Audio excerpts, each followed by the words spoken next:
ابھی فرعون کو ڈوبتے دیکھا سامنے، اور فرعون کے لشکر کو ڈوبتے دیکھا۔ ابھی ان کے پاؤں گیلے تھے، چند قدم چلے تو آگے ایک بستی میں ایک بت تھا جس کی بستی والے پوجا کر رہے تھے۔ تو کہنے کہ موسیٰ اجعل لنا الہا کما لہم آلہہ، قرآن کی آیت ہے، موسیٰ ایک ایو جا خدا سانوی لے دے، اسی انہوں متھا ٹیکیے۔ اور مولوی روم، مولانا روم نہیں بن سکتے جب تک شمس تبریز جیسی شخصیت کی صحبت حاصل نہ ہو۔ میں نے کہا ان عتیلی، مجھے اس کی صورت بتاؤ وہ کیسا تھا، مجھے لگتا ہے یہ وہ قریشی ہے جس کی خبر مشہور ہو گئی ہے کہ وہ مکہ چھوڑ کے مدینے جا رہا ہے۔ اب وہ بولی میں نے ایک شخص دیکھا، مجھے یوں لگا جیسے 14ویں کا چاند ہی کپڑے پہن کے زمین پہ آ گیا، ایسا دیکھ۔ الحمدللہ الذی بعث فی الامیین رسولا منہم یتلو علیہم آیاتہ ویزکیہم۔ عزیز طلبہ و طالبات، آپ بہت کچھ یہاں پڑھ رہے ہیں اور ساری نسل ہماری یونیورسٹیز میں پڑھ رہی ہے۔ چند ایک ایسے سوال ہیں جن کا جواب دنیا کی کسی یونیورسٹی کے پاس کوئی نہیں، اور بڑے سے بڑے اسکالر بھی اپنے علم سے اس کا جواب دینے میں بالکل انگوٹھا چھاپ ہیں کہ اس کائنات کو کس نے بنایا ہے۔ اس سوال کا جواب دنیا کے کسی علم میں نہیں ہے۔ ہم تو شکر مسلمان ہیں تو ہمیں ماں باپ کی گود سے ہی اللہ کا تعارف ہو گیا۔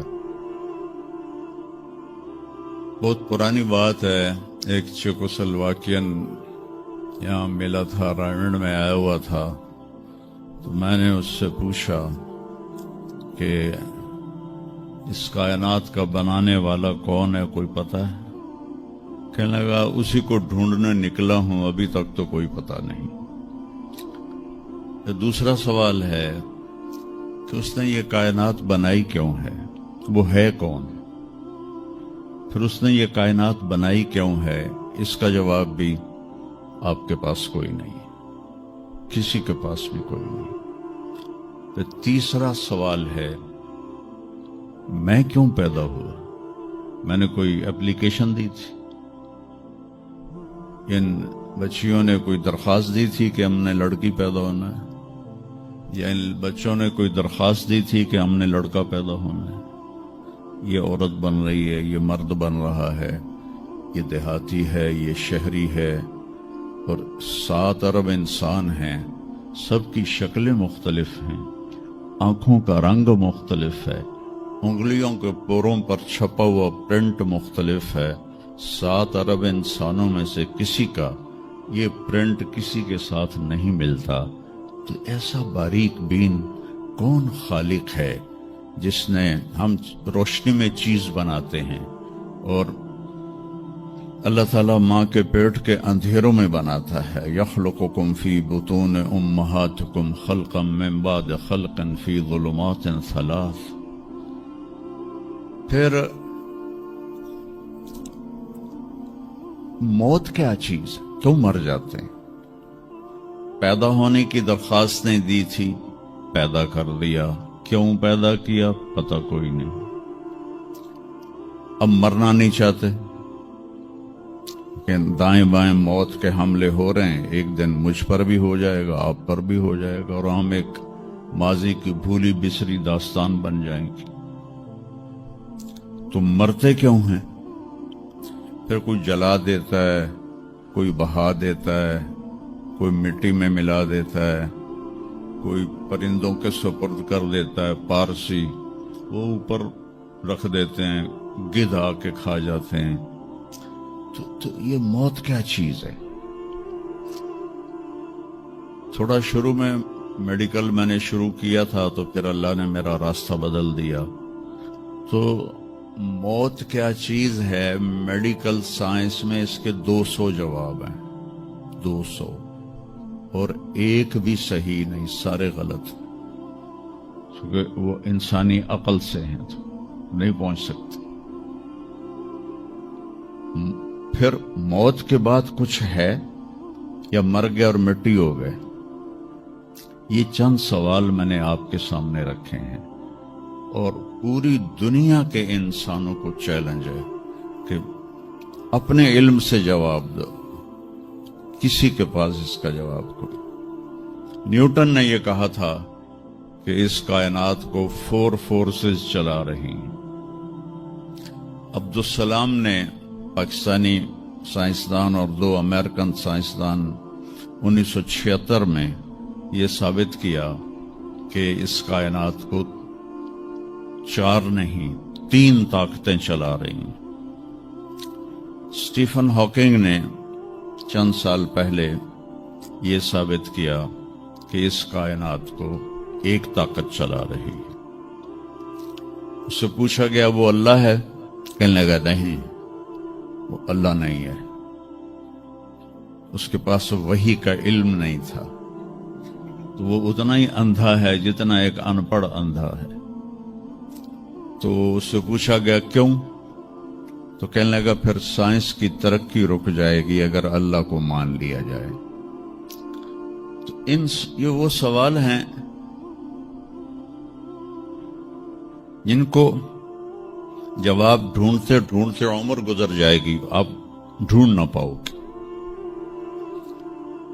اس لیے ایک بہت بڑا طبقہ ہے جو کہتا ہے اللہ ہے ہی کوئی نہیں، یہ سب کچھ آپ پہ ہی بن گیا ہے، اپنے آپ ہی بن گیا۔ عبد الخالق صاحب نے تو کچھ بھی نہیں کیا، مستریوں نے بھی کچھ نہیں کیا، یہ ہال اپنے آپ ہی کھڑا ہو گیا اور کرسیاں بھی اپنے آپ بچھ گئیں۔ ایسی بے وقوفوں والی سوچ بھی بلا کوئی قابل تعریف ہے کہ علامہ اقبال نے فرمایا تھا، ہیچ چیزیں خود بخود چیزیں نشد، ہیچ آہن خنجر تیغ نشد، ہیچ حلوائی نشد استاذ کار، تا غلام میں شکر ریز نشد، مولوی ہرگز نشد مولا روم، تا غلام میں شمس تبریز نشد۔ اسی دہریت کو، ایتھیسٹ کو یہ ایڈریس کیا ہے کہ کوئی چیز خود بخود نہیں بنتی۔ کبھی دیکھا ہے کہ ہیچ آہن خنجر تیغ نشد، لوہے کا ٹکڑا پڑا ہو اور 1000 سال کے بعد وہ اچانک تلوار میں تبدیل ہو گیا ہو، چھری میں تبدیل ہو گیا ہو، خنجر میں تبدیل ہو گیا ہو؟ کبھی دیکھا ہے؟ نہیں ہوتا ایسے۔ کوئی حلوائی اس وقت تک مٹھائی بنا نہیں سکتا جب تک کسی استاد کے پاس بیٹھ کر لڈو کو گول کرنا نہ سیکھے، اور مولوی روم، مولانا روم نہیں بن سکتے جب تک شمس تبریز جیسی شخصیت کی صحبت حاصل نہ ہو۔ میں دونوں کے مزار پہ گیا ہوں، ترکی میں پونیا میں دونوں حضرات دفن ہیں، پیر بھی مرید بھی۔ مولانا روم کو آج شاید کوئی دھرتی پہ جانتا بھی نہ، اور میں اس یونیورسٹی میں ان کا نام بھی نہ لیتا۔ وہ ایک فلسفی عالم تھے اور منطقی عالم تھے۔ وہ دور تھا فلسفہ اور منطق کا، مسلمانوں نے قرآن و حدیث کا علم بہت پس پشت کر دیا تھا، اور جو فلسفہ اور منطق کے عالم ہوتے تھے وہ بادشاہوں کے دربار میں بڑی جگہ پاتے تھے۔ تو ان کے سامنے کتابوں کا ڈھیر تھا ان کے ساتھ، اور ادھر طالب علم بیٹھے تھے، انہیں وہ پڑھا رہے تھے، اور یہ کتابیں قلمی نسخے تھے، ہاتھ سے لکھے ہوئے۔ تو شمس تبریز رحمہ اللہ مسجد میں داخل ہوئے ننگے پاؤں، اور سفر کے آثار پگڑی پر بھی، کپڑے پر۔ تو وہ بڑی سادگی سے پوچھتے ہیں کہ مولانا این چیست، یہ کیا ہے؟ وہ کتابوں کا ڈھیر۔ تو نے اس کو یوں دیکھا تو کہے تو ان پڑھ جائے چٹا انہوں میں کی جواب دے وہاں۔ کہنے لگے این است کہ تو نمی دانی، میرے پیارے یہ وہ ہے جو تو نہیں جانتا۔ تو ایک دم آگے بڑھے، کتابوں کو یوں دھکا دیا، ساتھ ہی تالاب تھا، ساری کتابیں تالاب میں چلی گئی۔ اب نیا پرنٹ نکالنا آج کل تو کوئی مشکل نہیں ہے، کوئی پریشانی کی بات نہیں، نیا پرنٹ مل جائے گا۔ جس نے ہاتھ سے سینکڑوں کتابیں لکھی ان کو تیرا بیڑا غرق۔ وہ ان پڑھ بندیا، تو میری حیاتی برباد کر دیتی، نہ مراد ہوڑا میں دوبارہ کتوں لکھ کے لے آواں گا۔ وہ مسکرائے، حوض میں چھلانگ لگائی، اور ایک ایک کر کے ہر کتاب خشک ان کے سامنے رکھتے گئے، خشک، اس سے مٹی نکل رہی، سامنے رکھتے گئے رکھتے گئے رکھتے گئے، پورا ان کا جو ان کی لائبریری تھی وہ پانی سے خشک نکال کر ان کے سامنے رکھ دی۔ ہن ملا جی دی واری آ گئی، کہنے کہ این چیز تے وہ یہ کیا ہے، این چیز وہ یہ کیا ہے؟ تو شمس تبریز بولے این است کہ تو نمیدانی، یہ وہ ہے جو تو نہیں جانتا، جس کو علامہ رحمت اللہ علیہ نے کہا مولوی ہرگز نہ شد مولا روم تا غلام شمس تبریز نشد۔ یہ ہمارے ملتان والے شمس تبریز نہیں ہیں، یہ شمس سبز واری ہیں۔ شمس تبریز تو وہ قونیہ میں ہے، دونوں کے مزار قریب قریب ہیں، ساتھ ساتھ ہیں۔ تو ایک طبقہ ادھر چلا گیا کہ آپ ہی بن گیا سب کچھ، ایک دھماکہ ہوا تھا اور ہر چیز بن گئی۔ وہ دھماکہ فرض کرو اگر یہاں کوئی ٹھا کر دے، ٹھا کچھ پٹاخہ ہی چھوڑ دے، تو آپ لوگ ان دروازوں سے کیسے نکلو گے؟ بھاگتے ہوئے کہ بڑے آرام سے؟ عبد الخالق صاحب دے تو ہی چڑھ کے جاؤ گے، ساڑی جان بچے۔ اور اگر میں یوں کہوں کہ گندم کا ڈھیر پڑا تھا، اس میں دھماکہ ہوا اور گندم اڑتی ہوئی بوریوں میں جا کے فکس ہو گئی، اور بوریاں سل گئیں اور ٹرک پہ چڑھ گئیں اور منڈی میں جا کے بک گئیں، تو تسی دو جتیاں مار کے میں نے باہر کر دے بنا۔ ایک دھماکہ ہوا، وہ دھماکہ اتنا قابل تھا، اتنا علم والا تھا کہ اس سے دو طاقتیں پیدا ہوئیں، ایک سپیڈ کی اور ایک مقناطیس کی۔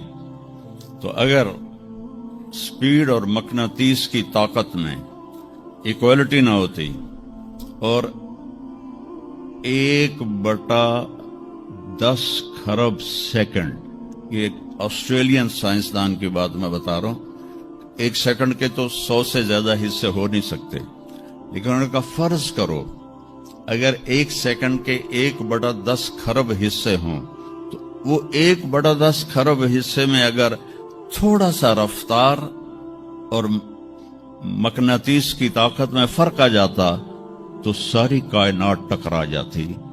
لیکن یہ اتنی سمجھدار، اتنی اعلیٰ پڑھی لکھی کائنات ہے کہ نہ رفتار زیادہ ہوئی کہ پھیل کے فنا ہو جائے، نہ مقناطیس زیادہ ہوا کہ سکیڑ کے پھر زیرو کر دے۔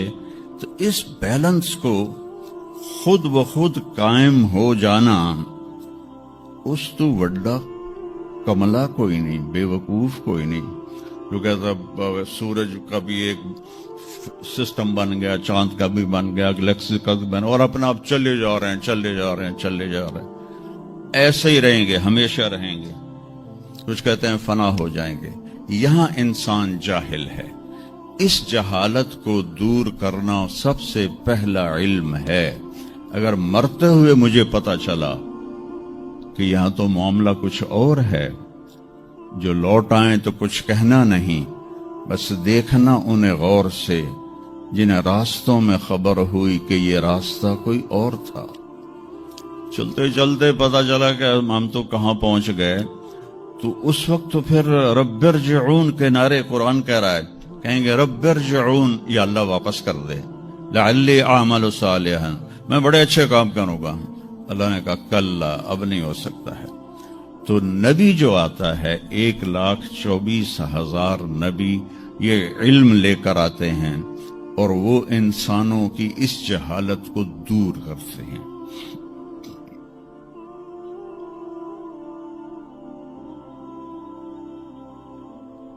سب سے آخر میں اللہ تعالیٰ نے جناب رسول اللہ صلی اللہ تعالی علیہ وسلم کو پیدا کیا۔ ان کی زندگی کو قیامت تک کے لیے نمونہ بنانا تھا، قیامت تک کے لیے وہ نبی بن کے آئے ہیں۔ لکل قوم ہاد، ہر قوم میں نبی آتے تھے، لیکن ہمارے نبی کے بارے میں اللہ نے کہا وما ارسلناک الا کافۃ للناس بشیرا ونذیرا، ہم نے آپ کو پوری دنیا کے انسانوں کے لیے بھیجا ہے۔ تو اس کے لیے ضروری تھا کہ آپ کی زندگی کی ہر چیز کھلی کتاب کی طرح آج بھی ہمارے سامنے موجود ہو۔ اگر میں آپ کے طریقے پر چلنا چاہوں تو میرے پاس مواد موجود ہو، تو یہ واحد نبی ہیں جن کی ہر چیز اللہ تعالیٰ نے محفوظ کی۔ کسی نبی کی پوری زندگی محفوظ نہیں ہے، کسی نبی کی، آدم علیہ السلام سے لے کر عیسیٰ علیہ السلام تک کسی نبی کی مکمل زندگی موجود نہیں ہے۔ اور ہمارے نبی کی زندگی پیدائش سے لے کر آنکھ بند ہونے تک ایک ایک پل کی زندگی آپ کی ہمارے پاس موجود ہے۔ میں نے ایک آیت پڑھی تھی لقد جاءکم رسول من انفسکم، میں موریتانیہ گیا، وہاں پڑھتے ہیں لقد جاءکم رسول من انفسکم۔ موریتانیہ ویسے تو افریقہ میں ہے لیکن عرب ملک ہے، وہاں سارے یمنی عرب رہتے ہیں سارے، اور پورے موریتانیہ میں آپ حیران ہوں گے ایک بھی بے نمازی نہیں، پورے موریتانیہ میں ایک لڑکا لڑکی مرد عورت بے نمازی نہیں۔ اور صومالیہ میں گیا، ایک بچہ بچی مرد عورت بے نمازی نہیں۔ ہمارے بچے، آپ لوگ کالج آتے ہو تو موبائل آپ کے ہاتھوں میں ہوتے ہیں، بس میں بیٹھے ہو یا گاڑی میں بیٹھے ہو موبائل پہ آپ کی نظر ہوتی ہیں۔ اور میں چونکہ 2 دفعہ گیا ہوں صومالیہ، 2 دفعہ، تو وہ بچے جب صبح جا رہے ہوتے ہیں اسکول تو ان کے ہاتھوں میں قرآن ہوتے ہیں اور وہ قرآن پڑھتے جا رہے ہوتے ہیں، کوئی میچ ہی نہیں ہے، ایسی خوبصورت زندگی ان کی۔ تو آدم سے عیسیٰ علیہ السلام تک کسی نبی کی مکمل 25 نبیوں کے نام قرآن میں ہیں، 25 آئے تو 1,24,000 ہے۔ 1,24,000 میں 5 نبی سب سے بڑے ہیں، نوح علیہ السلام، ابراہیم علیہ السلام، موسیٰ علیہ السلام، عیسیٰ علیہ السلام اور محمد علیہ السلام۔ یہ 5 نبی اولو العزم کہلاتے ہیں، یہ سب سے بڑے رسول ہیں، سب سے بڑے رسول ہیں۔ لیکن زندگی صرف ہمارے نبی کی من انفسکم میں اشارہ ہے آپ کی خاندانی وجاہت کی طرف، کہ آپ بنو ہاشم سے ہیں جو سب سے عالی خاندان ہے، اور آپ کا نسب آدم علیہ السلام تک محفوظ ہے، بے داغ نسب ہے۔ آپ نے فرمایا میں اپنے باپ، جتنے بھی میرے پیچھے باپ ہیں، کسی میرے باپ سے زنا ثابت نہیں ہے، میرے کسی باپ نے زنا نہیں کیا ہے۔ یہ نسل کی حفاظت کا نظام چلایا۔ ایک دفعہ میں نے ملتان کی ضلع کونسل سے اپنے تلمبہ ہمارا ہوم ٹاؤن ہے تو اس کے گرد ہماری زمینیں ہیں، تو میں نے اپنے بزرگوں کے دیکھنے کے لیے نام شجرے، تو وہاں سے میں نے 3 لاکھ روپیہ دے کے تو وہ رجسٹر نکلوایا، 1874 کا رجسٹر تھا، تو اس میں 1874 سے پہلے کا تو لکھا ہوا نہیں ہے، بعد کا لکھا ہوا ہے آخر تک، تو اس میں 19 نام مجھے ملے، میں ان کو یاد نہیں کر سکا، حالانکہ میرے پیو دادے پردادے، لیکن میں یاد نہیں کر سکا، دہرانے کی کوشش کی، حافظہ بھی اللہ نے اچھا دیا، یاد نہیں ہوئے، تو اس میں وہ دلچسپی نہیں تھی۔ میں نے اپنے نبی کا نسب نامہ یاد کرنا شروع کیا، اس میں 90 نام ہیں، اور میرے دل میں تھا کہ میں روضہ رسول کے سامنے کھڑے ہو کر آپ کو سلام پیش کروں گا، آپ کے نسب کا پوری پیڑھی، ہماری پنجابی میں پیڑھی کہتے ہیں، پوری پیڑھی پڑھ کے میں آپ کو سلام پیش کروں گا، کیونکہ ہمارا کلچر ہے، ہم لوکل لوگ ہیں، ہم مائگریٹڈ نہیں ہیں، نسلوں سے آباد ہے اور زمیندار ہیں۔ تو ہمارا ایک کلچر ہے کہ ہمارے مراسی ہوتے ہیں، وہ آ کے ان کا کوئی کام نہیں ہوتا، سرداریاں قائم، دیر آباد، میاں طارق جمیل دے، میاں اللہ بخش دے، میاں نیت علی دے، میاں گانے دے، میاں جہانے دے، اگو مینوں بھی نہیں پتا، وہ پڑھی جاندے، اور وہ لے کے جاتے ہیں دانے، لے کے جاتے ہیں پیسے، ان کی بچیوں کی شادیاں کرواتا ہوں، بیمار ہو جائیں علاج کرواتا ہوں، اور کام وہ دھیلے کا نہیں کرتے۔ ایک مراسی اپنے بیٹے کو لے کر آ گیا، میں ڈیرے میں تھا، کہنے لگا میاں صاحب، ہمارا ٹائٹل وہاں میاں صاحب اب میرے پوتر نو نوکری لوا دیو۔ میں کیا کدی مراسیاں نوکری کیتی ہے پہلے؟ کہنے لگا بھوکے مر گئے ہیں، دیرے اجڑ گئے، زمیندار شہراں نو بڑھ گئے، تاتھو سوا کوئی سانو خیرات ہی نہیں لبدی، تو چلو اے کوئی نوکری کر لوے۔ میں نے اس کے سامنے بیٹھے فون ملایا، فاطمہ شوگر مل کے جو جی ایم تھے، میرے دوست تھے، میں نے کہا ایک بچہ بھیج رہا ہوں، رکھ لو۔ انہوں نے کہا بھیج دیں، لیبر میں رکھ لوں گا۔ تو میں نے اسی طرح کہہ دیا چاچا انہوں لے جا، لیبر اچ رکھ لے سن، بھلا ہوئے سرداریاں قائم۔ چوتھے دن دونوں پھر میرے ڈیرے پر، میں کہا تینوں تو مظفر گڑھ بھیجے آئی تو واپس کیوں آ گیا؟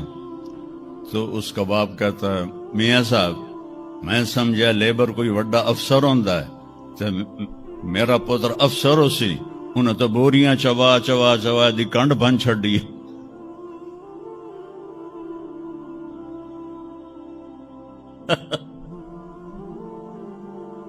میں نے کہا میں تو پہلے آکھی آئی، مراسی جڑے ہوندے نا صرف گلاں دی روٹی کھاندے۔ تو وہ یہ ثقافت میں نے دیکھی ہوئی ہے، اور آج بھی اس کو میں بھگت رہا ہوں، پال رہا ہوں۔ باقی سب زمینداروں نے ہاتھ کھڑے کر دیں، لیکن میں نے اس کو زندہ رکھا ہوا ہے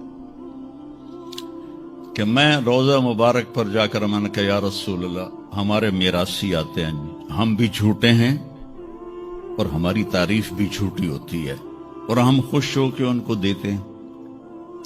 آپ سے سچا کائنات میں کوئی نہیں، آپ سے بڑا خاندان کوئی نہیں، تو میں آپ کا مراسی بن کے آج آپ کو میں آپ کی پیڑھی سناتا ہوں، میرا یہ سلام آپ قبول فرمائیں۔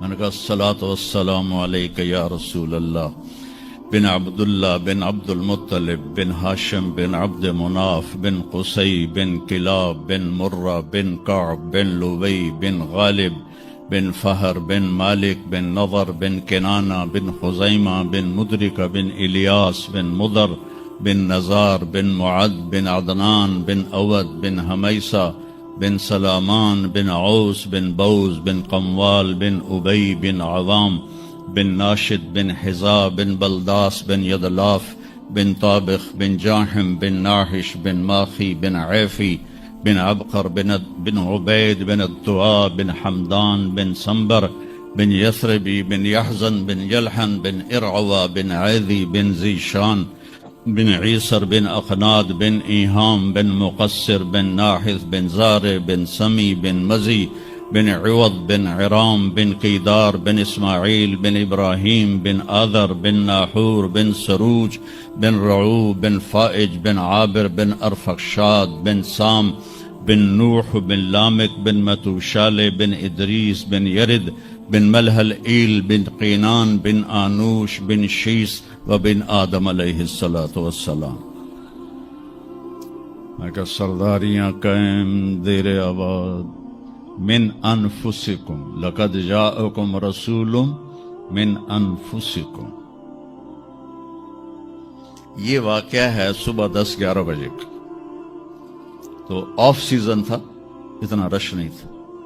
تو عصر کے بعد میں نکلا نماز پڑھ کے، تو ایک لڑکا بھاگا بھاگا آیا، کہا جی آپ مولانا طارق جمیل ہیں؟ میں نے کہا جی۔ میں کہا تم مجھے پہچانتے ہو؟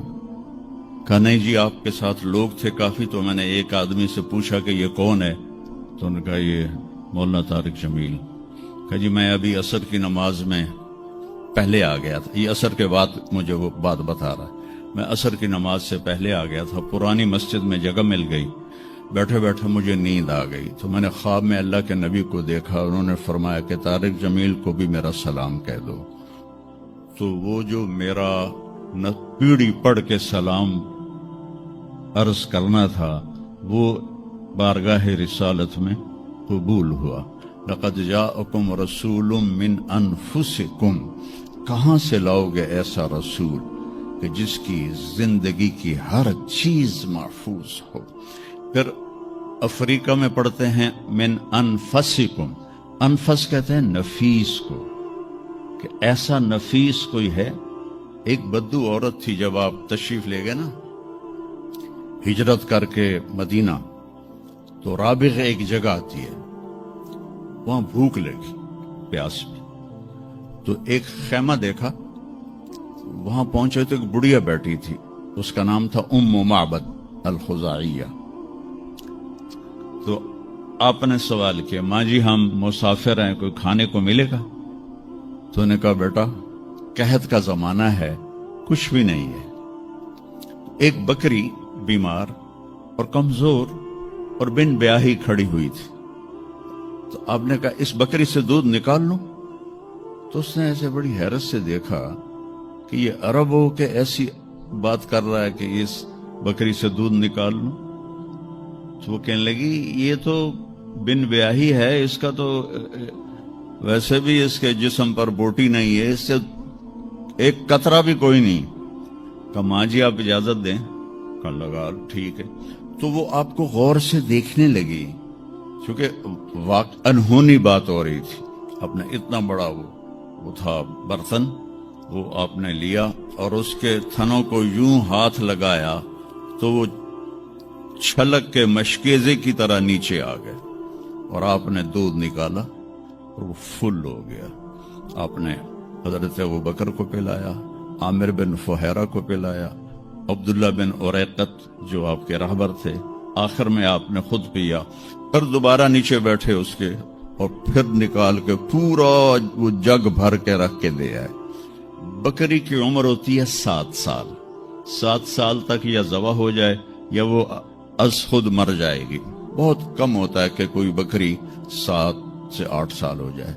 یہ اس بکری کو میرے نبی کے ہاتھ لگے تھے، یہ بکری 22 برس زندہ رہی، 22 برس، اور اس کو ذبح نہیں کیا گیا، یہ مر گئی، خود ہی مر گئی، وہ نبی کے ہاتھوں کی برکت۔ شام کو اس کا خاوند آیا ابو معبد، انہوں نے کہا یہ دودھ کہاں سے؟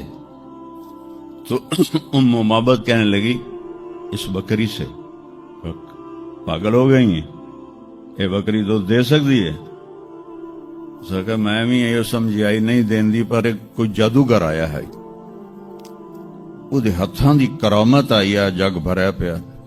کہنے لگا ان عتیلی، مجھے اس کی صورت بتاؤ وہ کیسا تھا، مجھے لگتا ہے یہ وہ قریشی ہے جس کی خبر مشہور ہو گئی ہے کہ وہ مکہ چھوڑ کے مدینے جا رہا ہے۔ تو اب وہ بولی، ترجمہ بعد میں کروں گا، اب الفاظ کا ردم اور اس میں جو موسیقی ہے اس کو آپ تھوڑا محسوس کیجئے گا۔